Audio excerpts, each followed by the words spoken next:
हाय। एक narcissistic person का motive life में यही होता है, वो कुछ न कुछ करके, मैनिपुलेट करके, कोई और प्रोपेगेंडा यूज़ करके, आपको गैसलाइट करके, उनका सिर्फ एक ही टारगेट होता है कि वो सामने वाले को कंट्रोल करना चाहते हैं। कंट्रोलिंग जो है उनका कोर नेचर होता है, कोर ट्रेट होता है इस पर्सनालिटी डिसऑर्डर का। वो हर जो भी उनके आसपास, जो भी उनकी रेंज में चीज़ें हैं, वो उनको कंट्रोल करके खुद को बहुत महान फील करना चाहते हैं। सामने वाले को छोटा दिखाकर बहुत ही ज़्यादा अपने आप को सुपीरियर दिखाना चाहते हैं, या सोचते हैं कि मैं सुपीरियर हूँ। ये प्रूव करते हैं वो बात बात में। तो उनका मेन मकसद होता है कंट्रोल करना। अब कोई पूछेगा कि जो पर्सनालिटी डिसऑर्डर है, जब ये कोई मतलब इस तरह का नेचर होता है लोगों का, या लोग जानबूझकर ऐसा कर रहे हैं, हालांकि ये बताने की ज़रूरत है एक नार्सिसिस्टिक पर्सन को कि तुम्हारा ये जो पर्सनालिटी में जो ट्रेट्स हैं तुम्हारे, ये गलत हैं, ये गड़बड़ हैं। हालांकि इस पर्सनालिटी डिसऑर्डर की कोई दवा नहीं है, कोई मेडिकेशन नहीं है। इसको सिर्फ बातचीत या एक प्रैक्टिस के थ्रू, थेरेपीज़ के थ्रू सिर्फ ठीक किया जा सकता है, काउंसलिंग के थ्रू ठीक किया जा सकता है। लेकिन एक नार्सिसिस्टिक पर्सनालिटी का जो पर्सन है, जो नार्सिसिस्टिक पर्सन है, उसे कभी भी ये फील नहीं होता कि वो गलत है। उसके हिसाब से और लोग जो है वो गलती करते हैं और वो हमेशा विक्टिम होते हैं। कंट्रोल करना इस हद तक उनको कंट्रोलिंग होती है उनके अंदर कि वो कुछ भी कर गुज़रते हैं, उसके लिए कोई भी टेक्निक्स अपनाते हैं। मेरी बात हमेशा सही है, तुम गलत हो, उनके हिसाब से वो हमेशा सामने वाले को ये बताएंगे। अगर कोई फैमिली मेम्बर आपका है आपके आसपास, आपके पार्टनर हो सकते हैं, आपके इन-लॉज़ हो सकते हैं, आपके पेरेंट्स हो सकते हैं, आपके फ्रेंड्स हो सकते हैं। नार्सिसिस्टिक पर्सन जो है वो हमेशा खुद को सेंटर ऑफ अट्रैक्शन में रखने की कोशिश करेंगे, कुछ भी करके।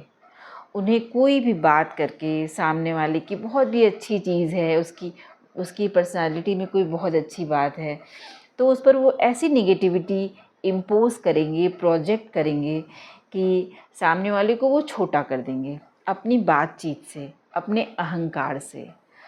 तो जो ईगो को का सेटिस्फैक्शन है, उनको इस बात से होता है कि वो सुपीरियर हैं, वो जो भी करते हैं वो बेस्ट करते हैं, उनका अचीवमेंट बेस्ट है लाइफ में।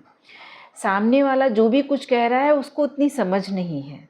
आपने देखा होगा फैमिली में बहुत ज़्यादा नार्सिसिस्टिक जो आजकल के टाइम में, तो जो इतना ईगो या डिससेटिस्फैक्शन या वैलिडेशन की जो फीलिंग है, उसको लेकर बहुत कॉमन हो गया है। ये एक तरह से ट्रेट ही कह सकते हो गया है। ये डिसऑर्डर बहुत ही कॉमनली पाया जाता है रिलेशनशिप में। लोग इतना डोमिनेट करते हैं एक दूसरे की कोशिश करके कि दे प्ले नार्सिसिस्टिक। तो कंट्रोल करना, किसी भी हद तक जाना कंट्रोलिंग के लिए, मैं सही हूँ तुम गलत हो, तुम क्या सोच रहे हो मुझे फ़र्क नहीं पड़ता, तुम जो भी करो मुझे उससे कोई मतलब नहीं है, चीज़ें मेरे हिसाब से होनी चाहिए, है ना। हस्बैंड ने वाइफ से बोला तुम बीमार हो, कोई बात नहीं, मेरे घर वालों को खाना मिलना चाहिए टाइम से, मुझे उससे कोई फ़र्क नहीं पड़ता। वाइफ ने कहा तुम्हें टाइम ऑफिस से छुट्टी ना मिले ना मिले, तुम्हें घर पर आ जाना है। कंट्रोल करना दूसरे के एक्शन को, सामने वाले के एक्शन को ऐसे कंट्रोलिंग करते हैं लोग, मैनिपुलेट करके, इमोशनली भी, है ना, डिफरेंट टाइप की टैक्टिसेस यूज़ करके। तो इतना कंट्रोलिंग पर्सन क्यों क्यों होते हैं ये इतने कंट्रोलिंग? क्योंकि उनको सब चीज़ें अपने हिसाब से चाहिए, उन्हें अपना मकसद चाहिए पूरा करने के लिए, जिससे वो ग्रैंडियोसिटी की फीलिंग, उनकी तुष्टिकरण हो सके उसका, वो बहुत ही महान फील कर सकें। अच्छा महसूस होता है उन्हें जब सामने वाला खुद को छोटा महसूस करता है। वो बात बात में गैस लाइट करेंगे। बेसिकली पेरेंट्स की भी मैं बात करूँगी, सिबलिंग्स में भी होता है, और हालांकि सिबलिंग्स में लोग अपनी बात कह लेते हैं, लेकिन सबसे ज़्यादा ये इन लॉज़ के साथ रिलेशनशिप में और एक कपल रिलेशनशिप में बहुत ज़्यादा ये चीज़ें देखी गई हैं। एक नार्सिसिस्टिक बिहेवियर अगर है एक पार्टनर का, तो सामने वाला तो वो अपने पार्टनर को हर तरह से कंट्रोल करने की कोशिश करते हैं। डिफरेंट टाइप की मैनिपुलेशन टेक्निक फील करेंगे, उनके इमोशंस को, उनकी नीड्स को वैलिडेट उन्हें नहीं करना होता है, क्योंकि वैलिडेशन अगर उन्होंने दे दिया, उस चीज़ को इम्पोर्टेंस दे दी, उनके इमोशंस को, अपने पार्टनर को, तो उससे क्या होगा कि कहीं ना कहीं वो बराबरी वाली फीलिंग उनमें आने लगेगी, जो वो नहीं आने देना चाहते। तो गैस लाइट करना, मैं जो चाहे करूं, तुम्हें उससे क्या, मुझे फ़र्क नहीं पड़ता तुम क्या सोचते हो, तुम्हारे व्यूज़ क्या हैं किसी चीज़ पे, मुझे फ़र्क नहीं पड़ता, मैं जो चाहे वो करूं, मुझे सही लगता है मैं करूँगा, तुम कौन होते हो बोलने वाली, या तुम क्यों कौन होती हो बोलने वाली। इतना डोमिनेट करना है रिश्ते में, इतना ज़्यादा अपनी चलानी है। तो अगर कोई भी पार्टनर, मेल फीमेल दोनों, मतलब यूजुअली लोगों के अंदर ये होता है कि हस्बैंड ही नार्सिसिस्टिक होता है और वाइफ्स अक्सर विक्टिम प्ले करती हैं, बट ऐसा नहीं होता है, दोनों हो सकते हैं।